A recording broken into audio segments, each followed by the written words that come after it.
Waspada, ada tulisan ilmu SBY pada playing victim ala Surya Paloh. SBY memulai petualangan politiknya sebagai seorang menteri pada masa kepresidenan Gus Dur.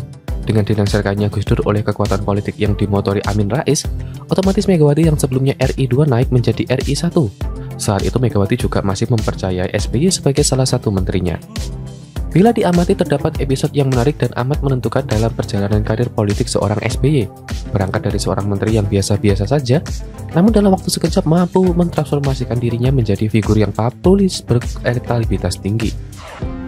Episode krusial inilah yang kemudian menjadi modal penting yang mengantarkan SBY menduduki kursi RI1 2 periode berturut-turut. Banyak yang menyebutkan bahwa episode ini merupakan episode playing victim. Disitulah SBY mampu memainkan epicnya dengan sangat apik. Ketika itu menjelang Pilpres 2004, masih terkait dengan Capres-Capres 2004, SBY terlibat dalam sebuah pertikaian dengan atasannya saat itu, Presiden Megawati. Akibatnya SBY mengundurkan diri dari kabinetnya Mega. Berbagai narasi pun lalu berkembang di masyarakat. Namun narasi terkuatnya adalah anggapan publik yang melihat SBY sebagai korban dari pertikaian dengan Megawati. Hal ini nampaknya juga diperkuat dengan profil dan style SBY yang terkesan melankolis. Jadi kelihatan pantas sebagai korban.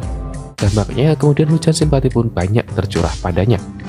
Wujud dicinta ulam tiba, tanpa menyanyiakan peluang emas di depan gawang. Lelaki asal Pacitan itu lalu mencalonkan diri sebagai capres berpasangan dengan JK. Dan cool, bagikan mandat, durian runtuh. Tanpa kesulitan berarti SBY sukses menuntaskan peluang emas itu. Ia memenangi kursi RI1 pada Pilpres 2004. Sekarang kita bergeser ke Surya Paloh. Mari coba kita kulik bagaimana caranya memodifikasi jurus playing victim SBY menjadi jurus playing victim ala Paloh. Sebelum mendeklarasikan Anies sebagai Capres 2024 Partai Nasdem, Surya Paloh sudah mempelajari jurus playing victim SBY. Dan tadi sebenarnya ada sedikit perbedaan versi dengan episode SBY terkait dengan latar belakang dan materi konfliknya. Versi SBY adalah, dia dulu menteri advokat konflik dengan Presiden Megawati, lalu dia mengundurkan diri dapat simpati publik, elektabilitas meroketnya pres dan menang. Versinya Paloh adalah partainya berada dalam koalisi pemerintah dan punya beberapa menteri di kabinet Jokowi. Dengan alasan tertentu, dia lalu buka medan konflik dengan cara mencapreskan Anies yang notabene adalah kubu oposisi. Namun absurdnya, dia tidak mau menarik menteri dari kabinet dengan dalih Nasdem mendukung kepemimpinan Jokowi hingga habis masa jabatan. Meskipun sikap Paloh terlihat ambigu, justru pada kondisi inilah SBY menitip padanya. Disitulah ia memodifikasi jurus playing victim SBY menjadi jurus playing victim ala Paloh. Dengan mencapreskan Anies, agaknya Paloh cukup percaya diri bahwa hal itu bisa menarik suara kelompok-kelompok sayap kanan dan untuk menarik suara swing voters dan kalangan nasionalis moderat. Saya menduga ia akan memainkan jargon demokrasi dan kebebasan berpendapat untuk meluruskan julusannya. Dengan perlahan halus dan bertahap, Paloh secara elegan akan berusaha memancing kemarahan PDIP dengan jalan mengusik Jokowi dengan berbagai sarangan isu dan wacana.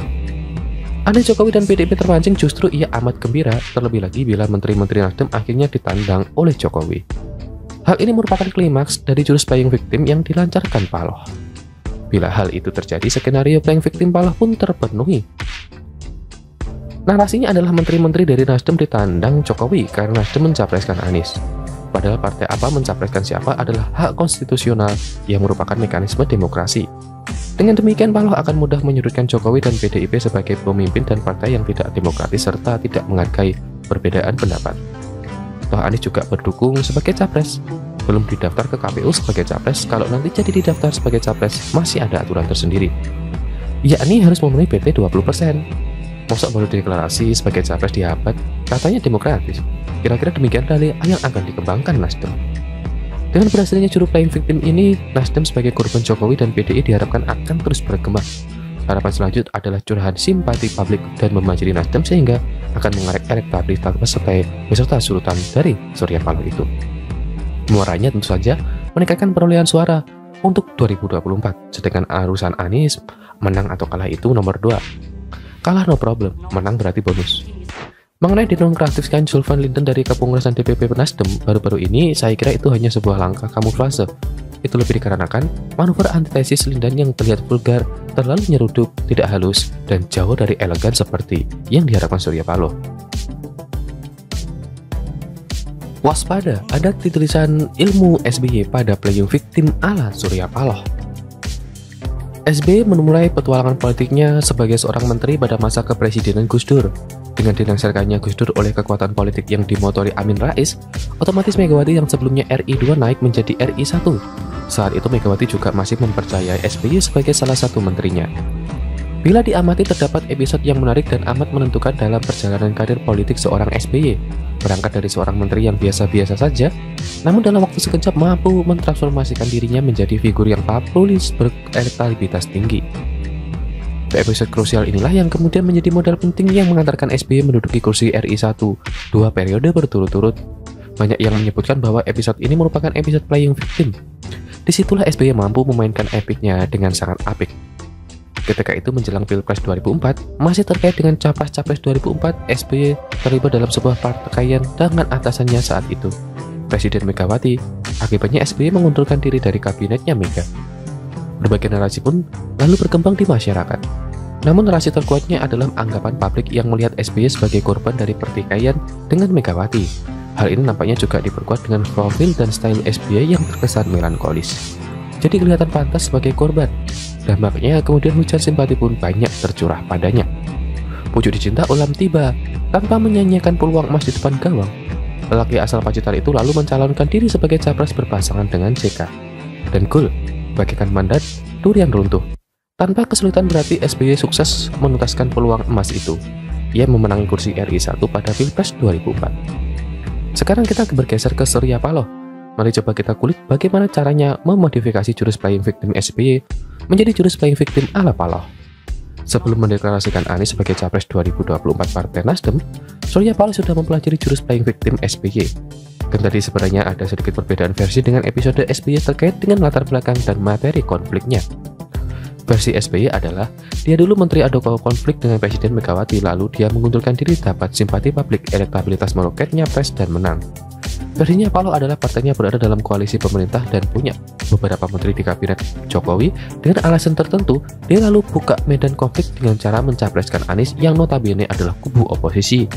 Namun absurdnya, dia tidak mau menarik menteri dari kabinet dengan dalih Nasdem mendukung kepemimpinan Jokowi hingga habis masa jabatan.